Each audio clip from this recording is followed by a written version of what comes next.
Starting event. Here we go. Hey, everybody.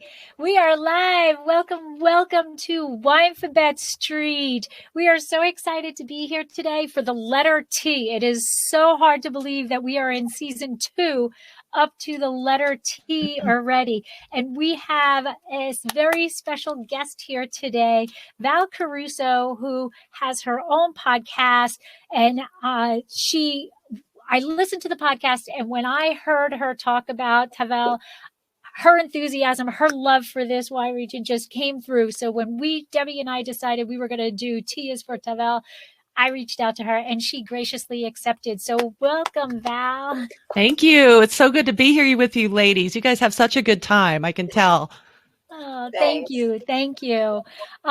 So for those of you who don't know, I am Lori, your co-host, and my husband and I own Dracaena Wines in Paso Robles, best known for Cab Franc, but we now also have Chenin Blanc and a Rosé, and we are, I am also Sommelier certified, WSET level 2, and a champagne specialist. So Deb, how about you? I'm Debbie Giaquindo. I'm known as the Hudson Valley Wine Goddess. I'm a certified specialist of wine and a wine location specialist in port and champagne. I'm the author of a book, Tapping the Hudson Valley, Day Trips and Weekend Itineraries, visiting all the craft beverage producers and farmers markets and just about anything in the Hudson Valley. And I just recently opened up a restaurant in North Wildwood, New Jersey called Trio, North Wildwood. And you can come and you can buy a bottle of Lori's wine to go with your dinner. And that's probably it. That's all I can remember. My life has been so past month. And our very special guest, Val, tell everybody about you. Hey, ladies. Well, first of all, this is great timing. I don't know if you knew I lost my voice for almost 6 months. Oh, no. And I could barely talk, so I'm just now getting it back. I know, it's a long story. But yeah, it's good to be here. It's good to be able to talk again. So I'm sorry because I can talk again. I'm a wine educator. I am a certified wine educator through the Society of Wine Educators. I have my diploma in wine and spirits and a French wine scholar. And I'm looking at my wall, champagne master level. But honestly, I just love school. That's the only reason I have all that stuff. I love taking tests. I'm a cork dork. And my podcast is Glass in Session, and it is about as dorky as my intro sounded. But I love it. I love it. I love when you do the bubbles and you go down the rabbit hole, the cork dork rabbit hole. Cork dork alerts. Yeah, love it, love it, love it. All right. So I'm going to start the video so we can get in because, the most important thing is Debbie and I promised each other in like the middle of season 1 that we would not drink until we were together. So we're going to show the video so that we can drink. Yes. Oh, yes. Because I'm drinking. All right. I thought we were supposed to. We're going to start in 30 seconds.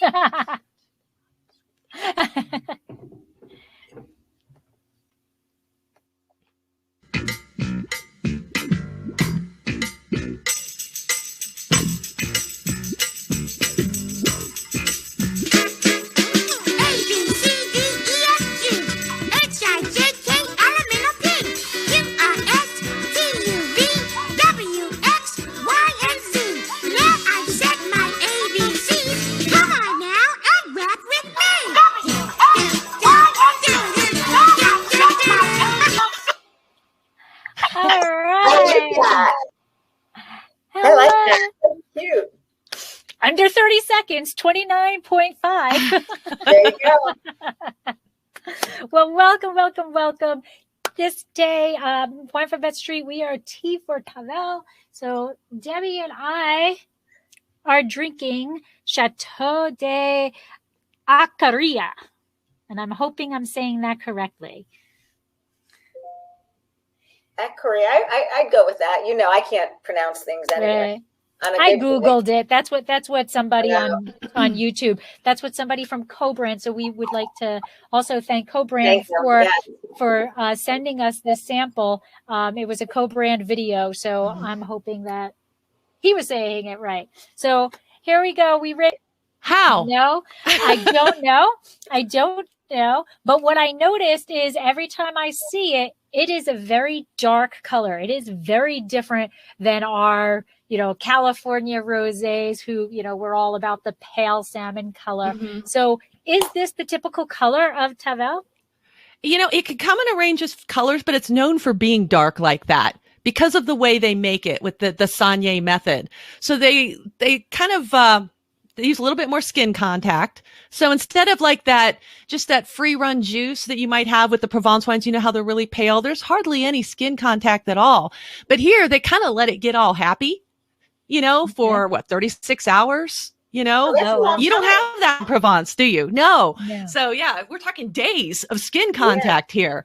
So they let it get all happy before they press it off. And of course, it's mostly Grenache, which has some nice color and structures, kind of like the house, Right. So the thing I like about these rosés is because they're kind of in your face, most of them. And when I talk about a style, I realize every producer has their own thing.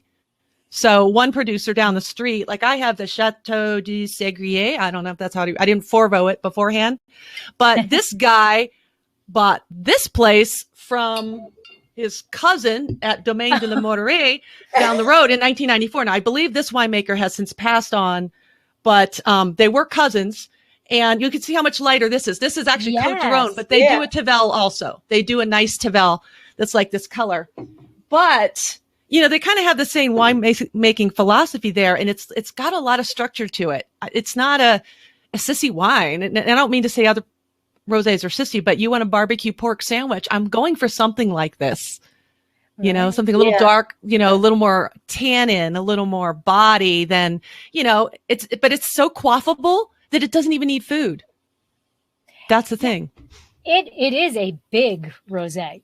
So do they all have to age for like 36 months in the bottle?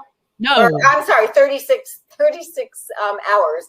Up do they to. all have to soak up to? Yeah, it's just how normally they just kind of lightly press. Right. This they kind of like it's like a bleeding is what Saignée means, the Saignée method. So it's just a little bit more skin contact for a longer amount of time. So you have time to transfer those tannins and those compounds that give that wine. It's, the rosé that behaves like a red, It's very similar to like a Ceresuolo d'Abruzzo. If you've had those from Italy, that's my thing.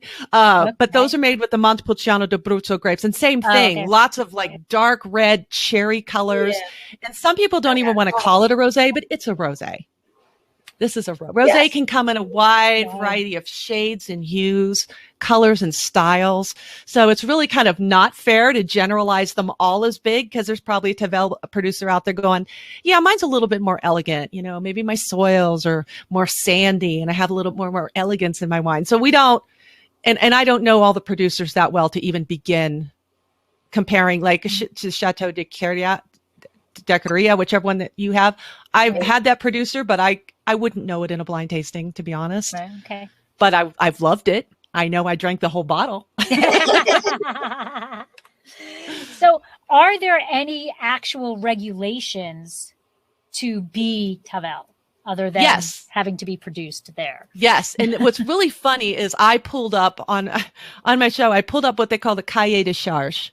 And what that is, every French wine, and this is great for podcasters, anyone doing a presentation or wanting to learn, you pull up what they call the cahier de charge. It's spelled CAHIERDES,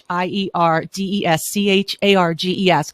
You pull that up and it gives you all the regulations on what makes Tavel the Tavel. It's a Southern Rhone cru.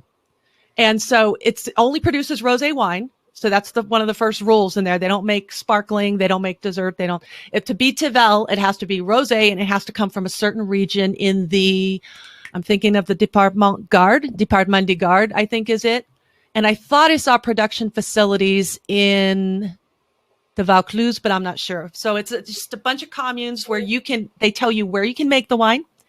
They tell you the grapes you can use. So there are 9, well, they say 9, but it's more like 15 because they got the different colors of the grapes. So when I talk about Grenache, has to be 30 to 60% Grenache. We're talking Grenaches plural. So it says Grenache Noir, Grenache Blanc, Grenache Gris, so the different colors of the Grenaches. But that's mostly what makes up a Tavel wine. And it tells you how the vines have to be pruned. Wow. It tells you at what age they can be, the older vines, like this estate has vines going back to 1925. Chances are they're probably going to be Goblet style. You've seen a little low to the ground, so the wind doesn't mess them up, Right. So, but they have lower yields. They tell you the yields. They tell you the amount of juice. They tell you what can be in the bottle or what the bottle size can be. Like they say, I wrote a couple things down from my podcast, and it's so funny. They tell you what is forbidden. Oh, so let me tell you. And this is really what's forbidden. Forbidden is, I'm going to tell you in a minute. Forbidden fruit. Yeah. The forbidden is, I know there was like rubber mulch. And I can't remember what the French word for rubber mulch is, but that is forbidden. And something called morceau du bois, which I think is wood chips. So no, putting the chips in the wine. You're not allowed to do that. So if you're going to, No, so it's either barrel or there's no wood chips. Yeah. And some winemakers do actually age their Tavel. I didn't. And remember, this whole thing's in French. So if you can read French, that's great. I can read French, but sometimes I read it wrong. So I could be mistranslating all this, and I apologize to your sponsor if I am messing up the Cahiers de Charge. I did read that Tavel wines do GES. Now you can go ahead and use a translator. Did it go in there? Yes. Okay. Yes. Yeah. So it's what's really cool about the Cahiers de Charge in most of the French appellations is they put history in there too. Very nice. Yeah. All the information you need in a single site. Yeah, and it's so helpful when you're studying, because I know for the diploma, you had to know what's minimum alcohol content, the sugar content, and I remember doing Bordeaux, which is not my favorite region at all, but we were doing all this. I know it's hard. I'm sorry, but it's hard, and it's all the sweet wines. And I remember writing. I give you credit because Italy.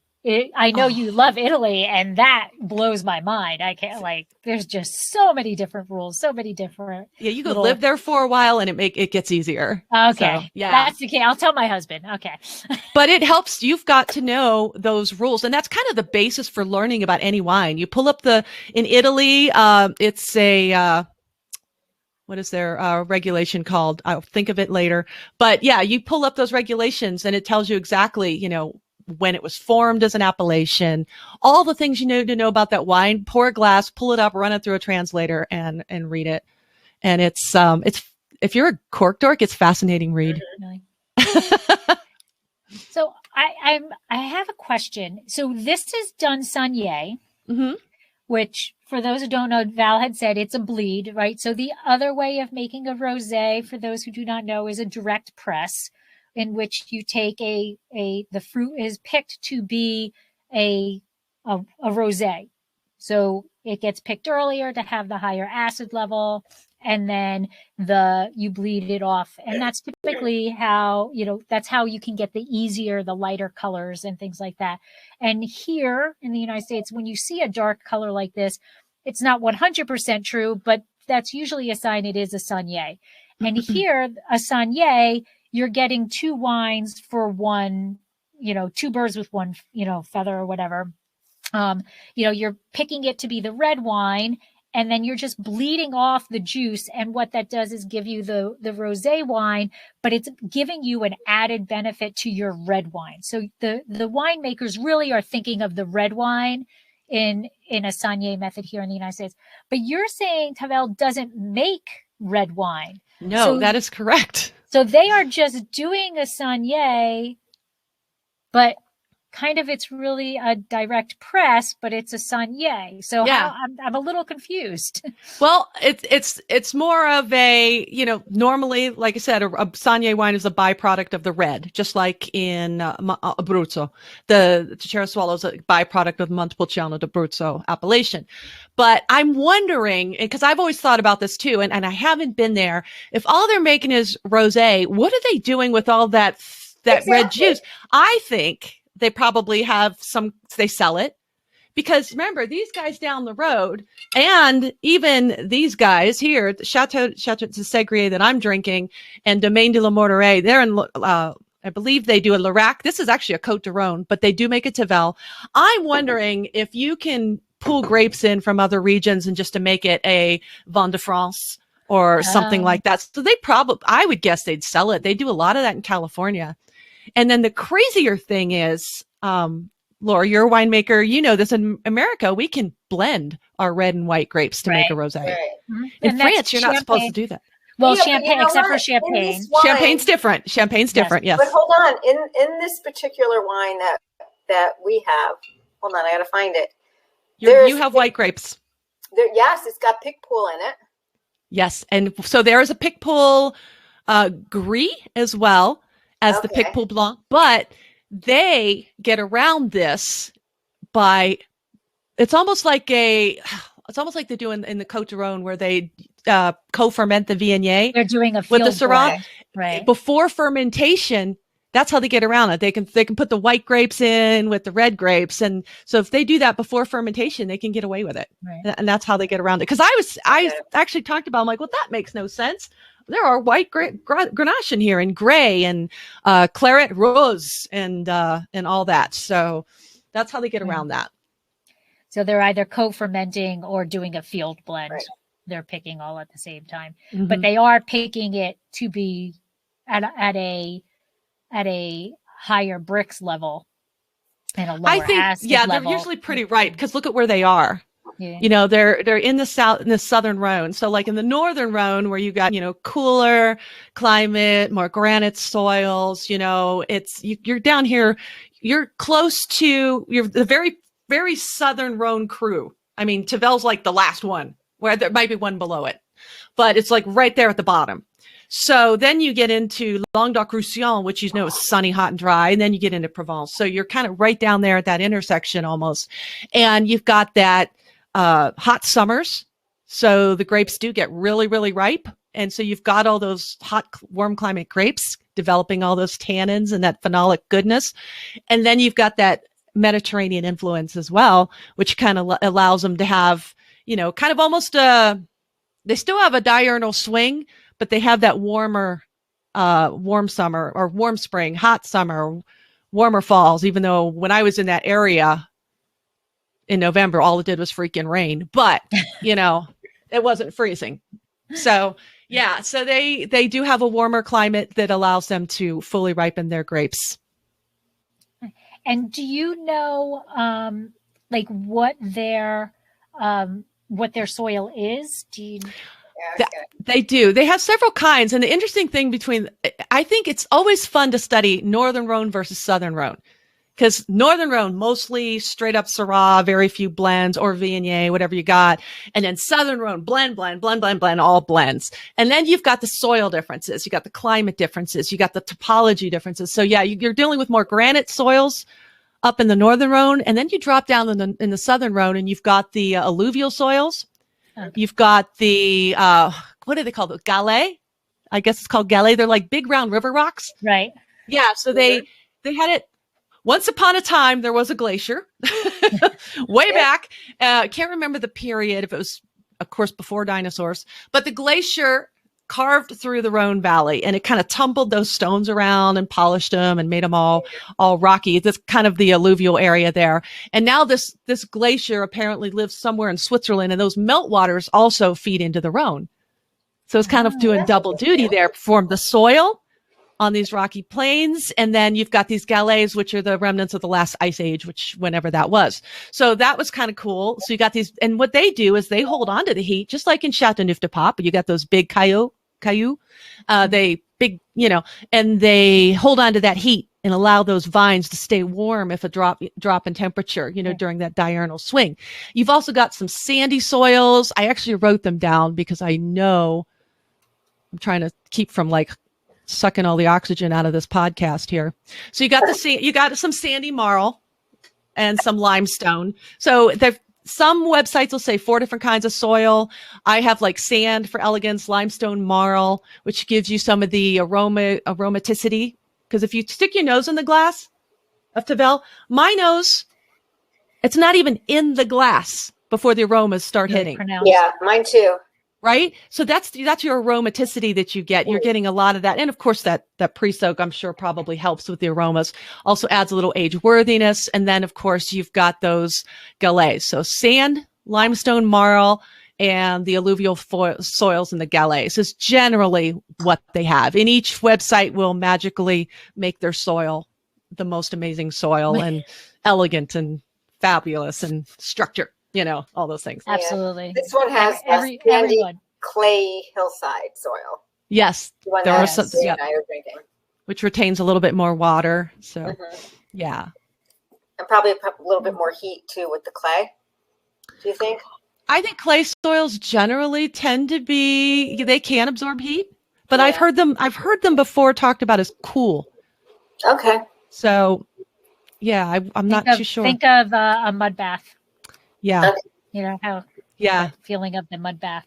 And I could not tell you which program it was where we had to know the difference between warm or cool soils. And I remember that was one of the ones that came up as cool in my memory. Again, I could be misremembering. I'm old, so. I think between the three of us, my mother always says CRS. Can't remember shit. Oh, we can swear. Good. Okay. Oh yeah. Oh yeah. So, what for somebody who has not had a Tavel, how do you describe this wine to somebody? What can they expect? What aromas would they typically get? Okay. So what I did at my wine purveyor, Dirk up in Monument, he was having a big rosé fundraiser. And we had all of these tables and all my friends were there magically because they were supporting the same, event, and it was fun to run into them. And so I was like, oh, from across the room, you can see that's a Tavel over there. What's a Tavel, Val? It's the rosé that behaves like a red. And that's, to put it in wine speak, because if you go, oh, you've got lovely, dark, ripe summer red berry fruits, and you've got, maybe detectable tannins, and they don't care. It's like, you know what? Can I have it with this barbecue pork sandwich? Yes, I can. And so I call it the rosé that has a little bit more structure. You can have it with a little bit more, not just like a meaty dish, but a food with a lot more texture, a lot more elevated flavor. If you've got more elevated aromas, you can go and flavors, you can go more elevated on the food flavors as well. So it doesn't kill the wine. So where a nice little baby powder scented, pink dainty, love them, but rosé, but you may not want to go there with like a BLT or something. Right. Where I want that salt, and I've got this red fruit. So ripe red fruits are the first thing I always think of. And I think of like red raspberries. I think of red plums. And then sometimes you can get things like almonds. Sometimes you can get cedar, because they've got all that garrigue down there, that brush scrub, got all that lavender. And sometimes in the wines in the south of France, I didn't know that smell until I wandered around Cap d'Agde, for like 3 weeks in a French wine program. And I would wander down to the beach and I was like, what is that smell? This must be the garrigue that old Mr. Parker was talking about, that all the wine writers talked about, but I didn't know what it was. And it's a scrub, kind of like in South Africa, you've got the, can't remember what they called it. It's a scrub down there, but it's got a very unique scent to it. And it's the same thing with garrigues. You might get that. It's like white wines and, or I don't like red wines. This is like the happy medium and you chill it. Actually, if people are on the fence about rosé, it's an amazing wine. The wine, I'm really digging the wine that we have. What are you guys picking up in yours? I'm curious because we have different wines here. It's bursting with red fruit, like red raspberries, but on the nose, I got a little orange peel on it. Mm-hmm. I agree. I get the red raspberry, like a red plum type. But I don't know if you noticed me kind of perk up when you said almond, because I get almond in it, but I didn't say orange to myself, but when you said it, Debbie, I'm like, oh, I can see that. But to me, there's orange blossom. Yeah. There's like a this is going to sound bad, but it's not, like an almond paste. You know how, like, okay, you know, like there is that's something that I can't. There is an aroma coming from this that is something from my childhood. When I lived in Rochelle, like this is what the vision is in my head, and I can't pinpoint it. I don't know if it's I want to say maybe it's something floral, but I can't pinpoint it. Yeah. I'll dream about it tonight. It's not an esoteric wine at all. You know, when I talked about, like, I was talking about the wines of Sauvignon, and I talked about being cerebral, and they got like everything. And, you know, you just can't say enough to describe a Sauvignon that's got some age on it. But this is like, it's so straightforward. This wine is just like, hi, nice to meet you. You're my new best friend. Mm-hmm. And you go with almost everything. And I cannot love this wine more in the summer. And now you had mentioned chilling. So, where in terms of, you know, most of our rosés are chilled. Okay. In terms of the temperature here, what would you recommend as a proper serving temperature for this? Or I don't think I want it at the same temperature as our Provence style rosés. Yeah, and yours is awesome, by the way. I did drink that whole bottle as well. Oh, thank you. Yes, I loved it. And I love a Cab Franc rosé. We could talk Loire. Oh my God, and their Cab Francs. But I don't like it as cold as a white or as a high acid white, because I even like some of my whites not refrigerator cold. You know, my whites I like out of the fridge about 20 minutes. In the fridge for 2 hours, out of the fridge for 20 minutes. My rosé is probably a little longer. These have been out about 30 minutes before I got on. So I would say somewhere between a full-bodied white, which I don't want refrigerator cold, probably around 55 maybe. Right. And I would serve this around that. You know, I don't want, but when it's really hot out, I do want it a little colder. But generally, you get more flowers and fruit, and you can start picking out all those other little things if it's a little bit warmer. But it's to taste. I think this is one of the few wines that drink it how you like it, and it's not going to disappoint you. Yeah. I just think that because there is tannin in here. Yes. And for those who don't know, you know, not that I ever, and Debbie knows, I never tell anybody what to drink, right? In fact, that's my motto. I'll never tell anybody what to drink, but I'll always share what's in my glass, right? But the thing that drives me crazy is when people put the ice cube in the red wine, and it's not because they're putting an ice cube in the red wine. Drink it however you want. But it's when that same person says, oh, I don't like how drying it is, so I'm going to put an ice in it. I'm going to put an ice cube in it.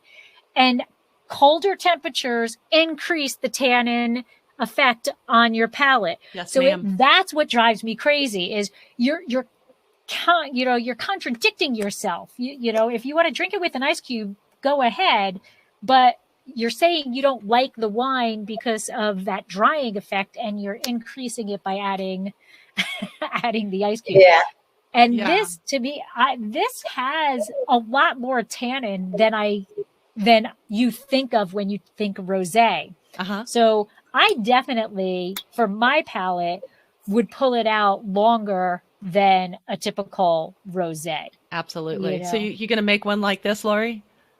I don't know.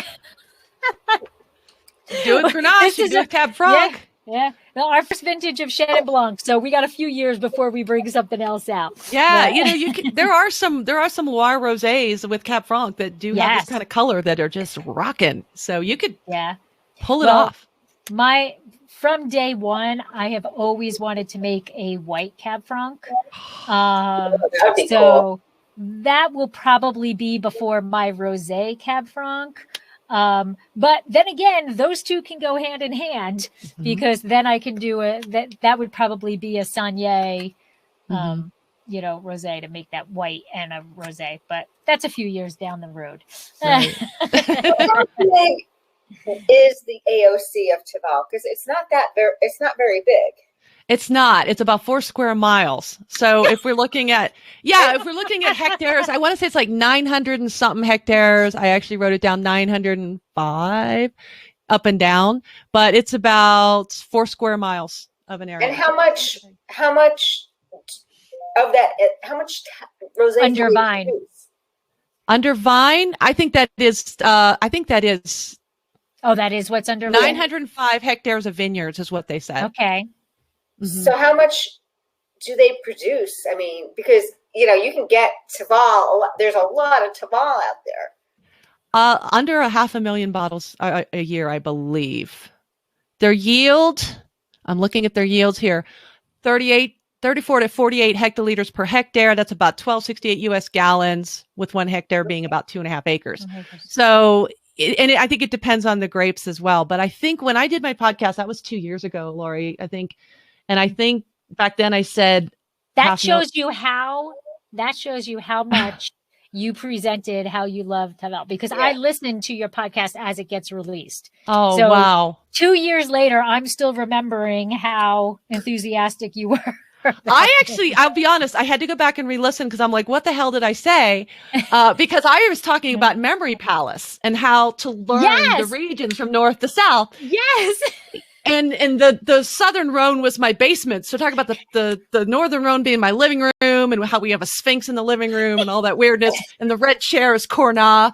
And then the downstairs was the southern Rhone, because think about it. When these vineyards were planted way back in like 890 BC or 897, they didn't have Google, and they didn't have, did they even have pen and paper? Barely, but they had to remember where everything was. And so I was talking about Memory Palace because I used it to learn the Rhone and Burgundy. And Tavel is this big table in my basement. Lori, if you ever come to Colorado, or Debbie, you'll see it. It's my big gaming table right in the middle of my bar, and you're surrounded by booze bottles and the wine chillers. And and that was how I remembered, the different crews. And there was a chair. There's chair was Lirac and the table was Tavel. And I couldn't remember what else I said about it. So I had to go back and listen to it. And I'm like, oh, Lori's a trooper. I thought it was awesome. I thought it was awesome. And I have to say, I didn't realize it was 2 years ago, because it is so fresh in my memory of it, right? Deb, as soon as we said Tavel, that was the first thing I said. Was like, oh, wow. What their tonnage can be and what they can produce. Is there any regulation of, how some AOCs and things, they can't release until the next January? Are there any kind of weird regulations? I'm looking. I didn't see anything about release date. And sometimes when I read these cahiers de charge, and they cahiers de charge, and they'll say, not to be released before 1 March the next year. Many of them say that, and I might just look over it going, yeah, that's boring. And so I may not have made note of it. So if there is a release date, it's probably something like that. The yields, I did write down as well. They have, it's vine density. Vine density. I wrote that down. 3,500 for Goblet, minimum 3,500 vines per hectare. If people are interested in vine density, I wrote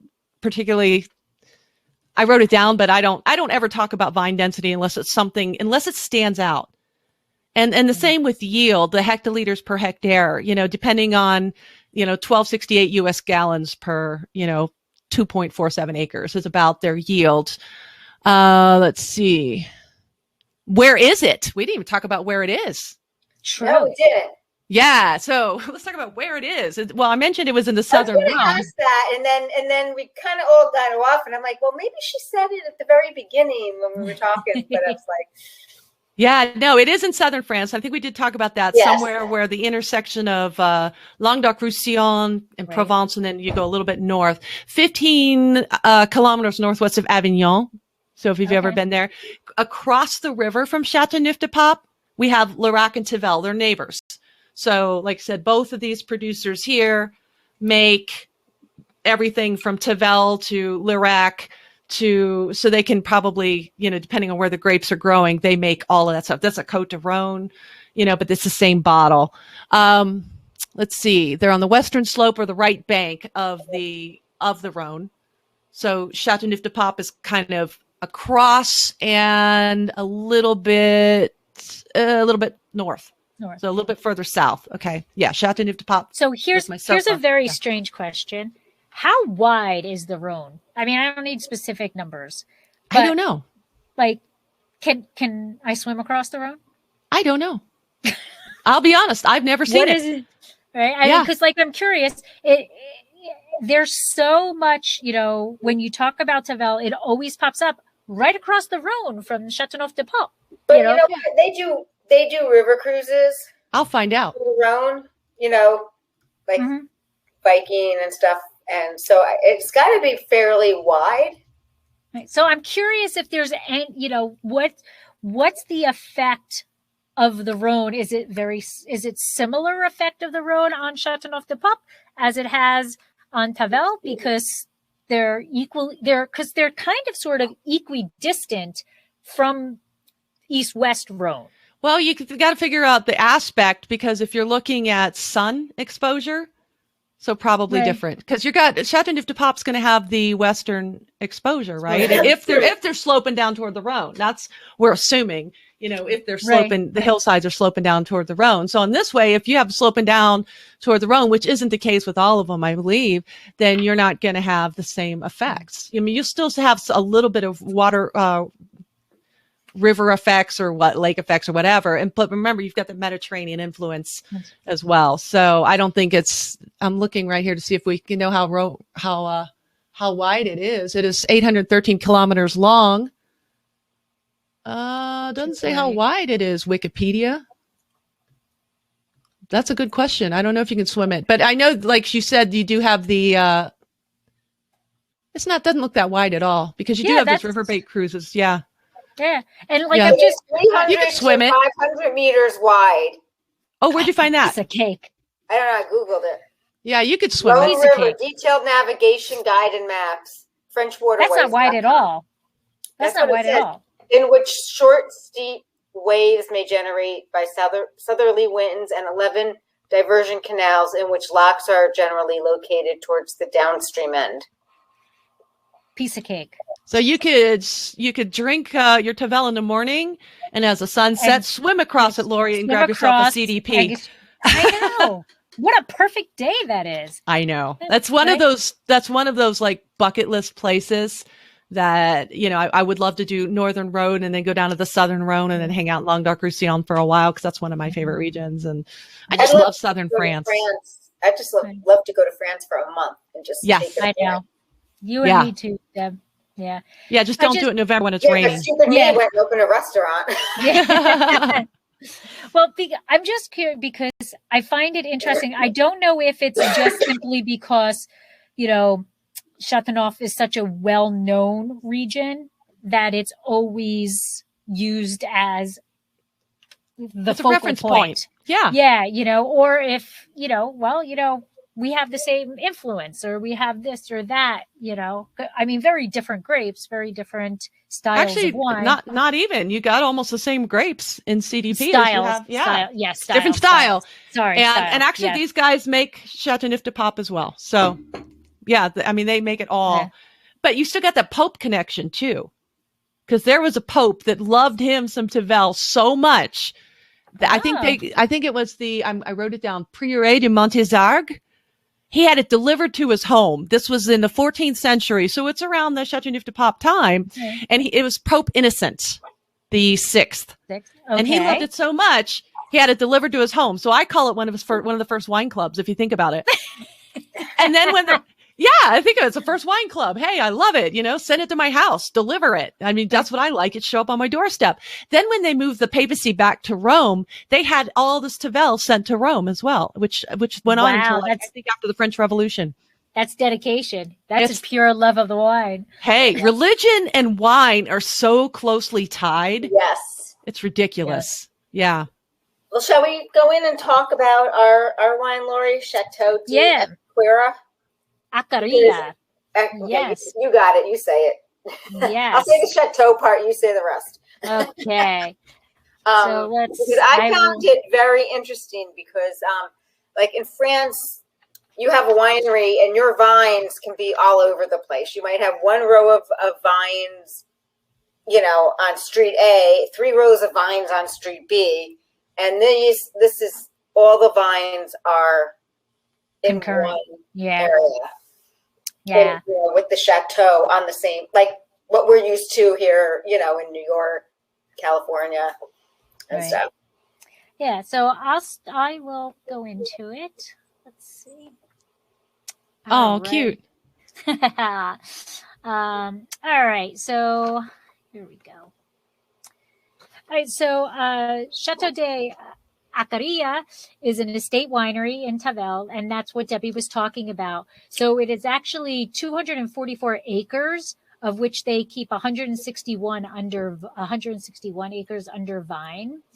And Chateau Acaria has been making wines in Tavel since the end of the 16th century. So they are actually one of the oldest wineries in the region.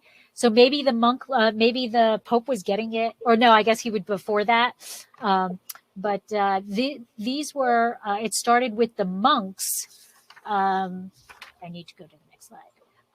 It started with the monks in the Abbey of, and this one I am going to destroy, Villeneuve-les-Avignon. So the monks of Villeneuve-les-Avignon, and they actually transferred a large tract of the land to Count Acaria, which is where the winery's name comes from. And so they planted vines, and these vines have been established for over 400 years. Right? What? Incredible. So Chateau Acaria is actually the largest estate in Tavel.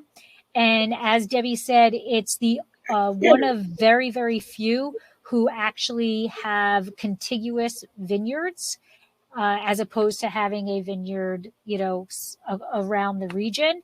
They produce, and this blows my mind, all of their vineyards, so the 161 vines are actually all sustainably farmed. They have this elaborate weather station in the center of the vineyard to regulate the water intake of the vines so that they only water when absolutely necessary. And in 2014, they were crowned with the high environmental value certification, or Haute Valeur Environnementale. And this certification attests to the compliance throughout the estate that they are environmentally focused, and there are significant thresholds that they must maintain, including biodiversity, pesticide products, fertilization management, and water resources that they must prove that they are doing. And only farms that have reached the third and maximum level are able to display this logo, and they are one of very few who are able to do so. Count Louis Joseph de Acaria built a residence at the beginning of the 1600s, and over the years this has changed hands, over to different owners. But in 1920, I'm going to say Jean. It is Jean, but I'm probably saying John. Yeah. John Olivier purchased it in 1920. And he did replant some of the vines, just those surrounding the 18th century chateau. And today, Chateau Acaria is owned, or now run, by his son-in-law, by Jean Auvalaire's son-in-law, Paul Debez, and his son, Vincent and Bruno. And that is Bruno and Vincent in the picture. Okay, so Vincent is the actual winemaker, and Bruno is in charge of sales and marketing. And together they have updated the facilities so that there is the highest technology to the winemaking, yet still focused in on the old style. And then this is what Val was talking about. Oh gosh, yes, love that. Rocks, right? Yeah. Okay. So the grapes are actually hand-picked. And I don't know, Val, is that a requirement in Tavel, or is this something that Chateau Acaria does? It is for the Goblet vines, because as you can imagine, you can't machine pick those. True. But yeah. True. Okay. So they are hand-picked. All 161 acres are hand-picked. And they are the sandy slopes of Tavel. The mesoclimate is perfect for Grenache. So that is Chateau de Acaria. So thank you very much for sponsoring, and thank you to Co-Brand to allowing us to try this beautiful wine. And this wine retails for $21.99. It's a great price too. And you can remember that label because of the diagonal print on the label. That's how I remember that bottle. I can't pronounce it. Miss N. Mise en bouteille. Yeah. Au Chateau. Made and bottled at the Chateau. At the Chateau. Yeah. Yeah. Yes. Very cool. What is the average price of a Tavel? What can somebody expect if they walk into a store to pay for a bottle? Average. I've got one here. It's about 14 or 15. Okay. I think this one, and I think the Domaine de la Monterey was almost twice that. So I think you can pay anywhere from 15 to 30 something. Depends on the producer and depends on where you get it. So this one was about 15, I believe. Yeah. So besides the pork, what other foods? What was that? Foods would you suggest pairing with a Tavel rosé? Oh my gosh, Annie's cheddar bunnies. That's like my favorite wine snack. I know, Annie's cheddar bunnies, the little white cracker squares, the white cheddar squares. Oh my God, I haven't had those in like forever. Yeah. All right, so I've never had them at all and don't know what they are. So little cheesy crackers. Ours aren't Annie's. Are they the ones that come in the square thing? Do you take them to school for lunch? Yes. No, not the ones with the peanut butter in them. No, they have cheese in it. Okay. Yeah. These are just made with cheese. They're just little they look like Cheez-Its. Yes. I'm not pushing. I shouldn't be pushing brands that aren't sponsoring you. Also Trader Joe's potato chips around Thanksgiving time. They have the sage Thanksgiving stuffer. Oh my God, sage. Anything with sage would be incredible with this. Yes, absolutely. Today I had it with a pastrami and light Havarti sandwich. Ooh, with Dijon. Wonderful. Anything with Dijon. Absolutely. I think, the thing with when I do presentations or whatever, when I talk about wine, some of the presentations I do, I have chefs who will pair the different foods, but I pour all 6 wines at once.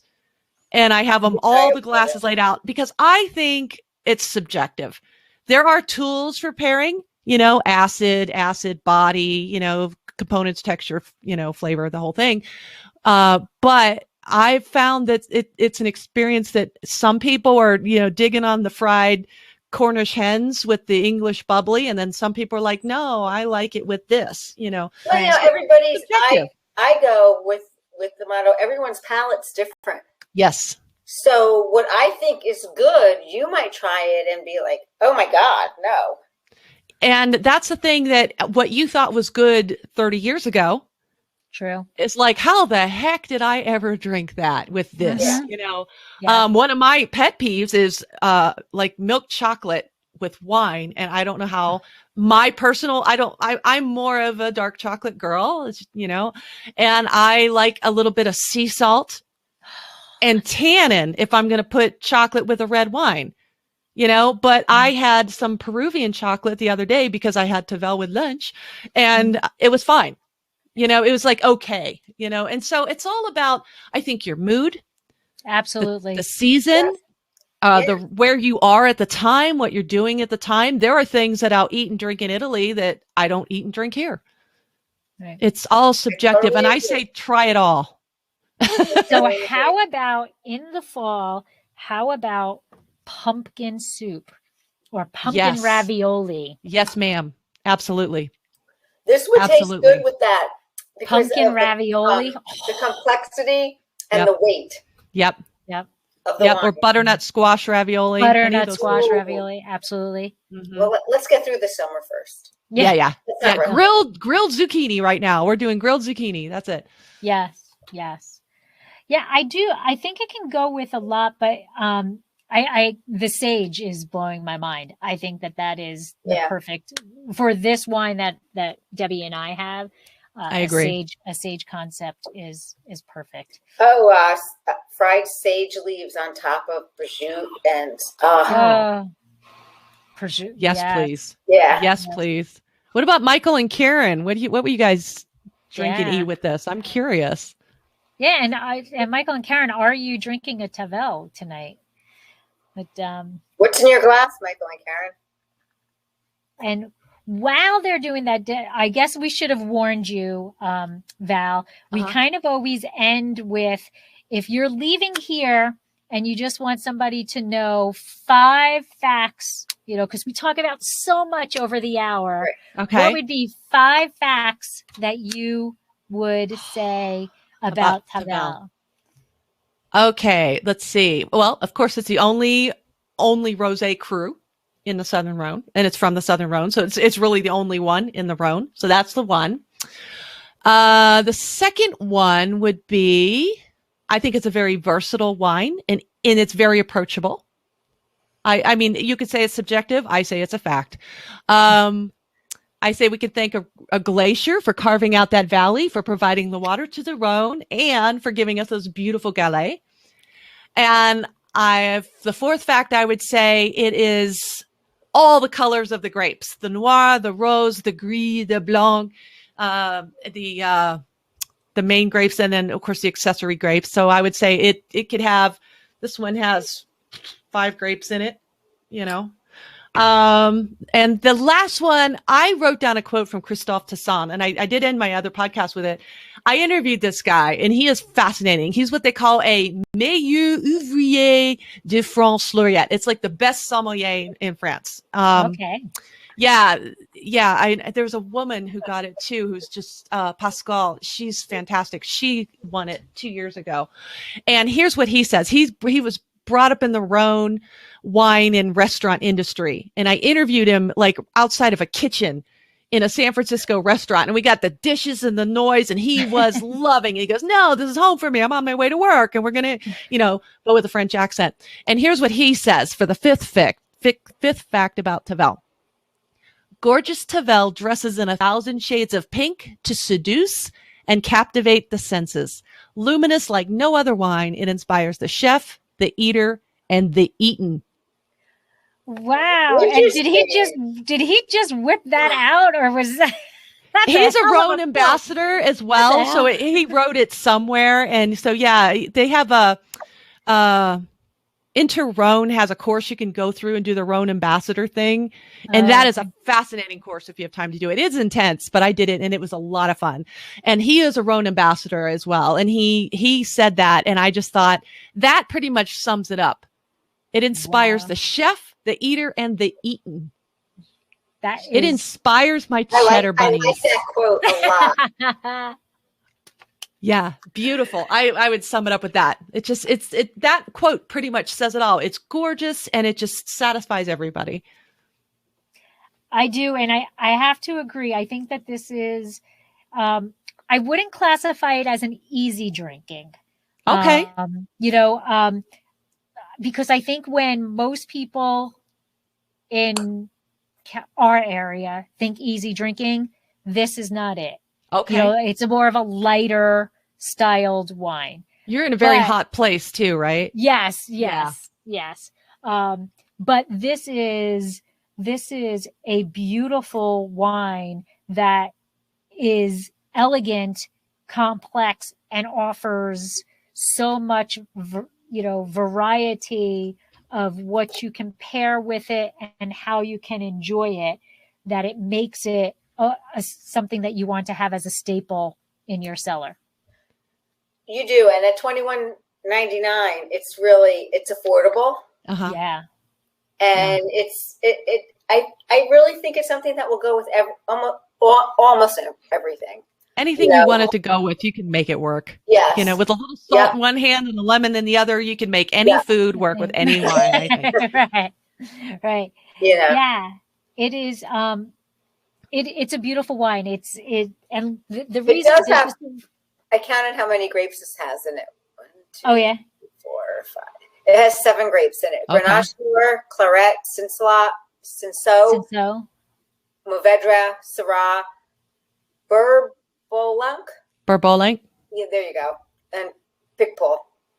Very nice. Okay. So you've got some of those. You don't have any of the accessory grapes. So they got the main grapes that you can have, and then the Calotor Noir, the Carignan Blanc, and the Carignan Noir are actually what they call accessory grapes. I call them accessories to the wine crime, and they can't have any more than 10% of the vineyard.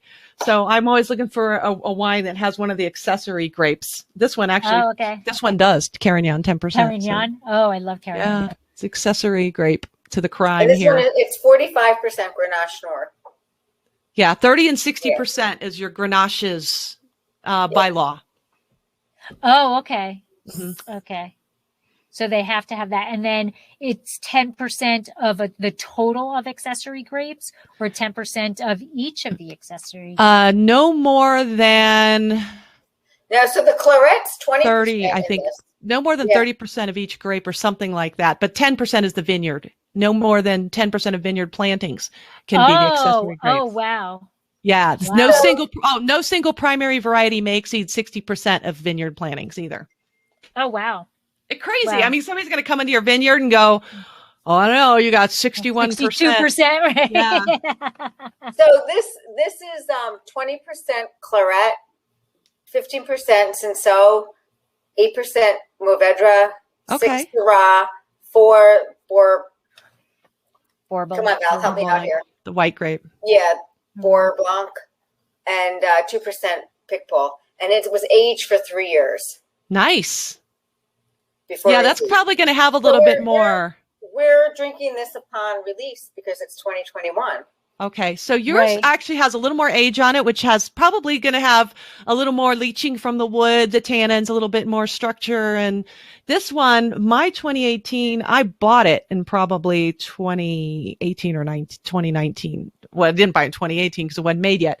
So I probably bought it in 2019 or 2020. So yours is actually more aged, where mine's a little bit more, loose, if that's the right word.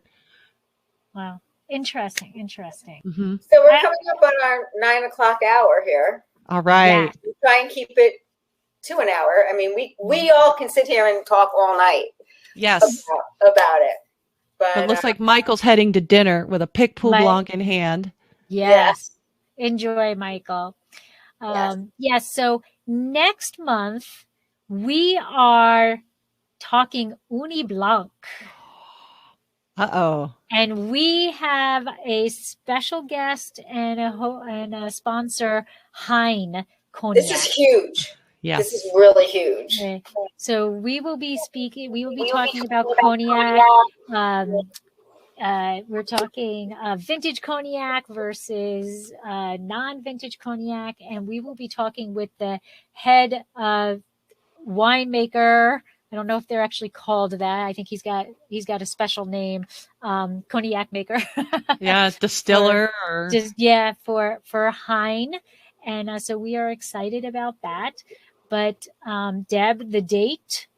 The date? Oh my gosh! I always count on Deb for the date. The third. It is July 19th. July 19th. And it's going to be at 1 p.m. Eastern Time, 10 a.m. Pacific Time, and fill in the blanks if you live somewhere else in the country. Yes. So I will be sipping on cognac at 10 in the morning. Yes, ma'am. And I will be happy to do so. And I'll be sipping on it before I go into work to run the restaurant. You'll need it. Yeah. Oh, let me tell you, that'll be the heat of the summer. Oh, wait, it's the 19th? 19th, yes. Okay. I might have it. We'll talk. Okay.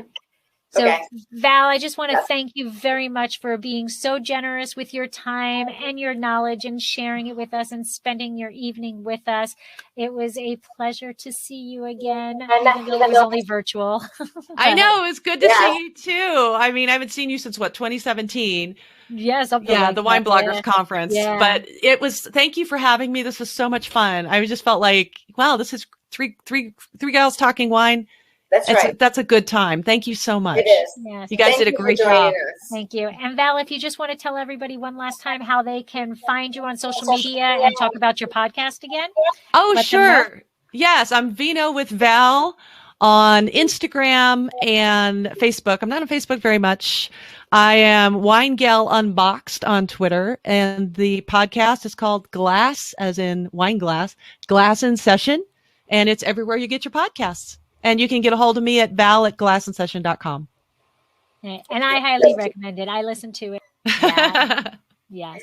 So thank you, everybody. Thank you for joining. And thank you, Val, for being our special guest. And I hope to talk to you again soon. I hope so.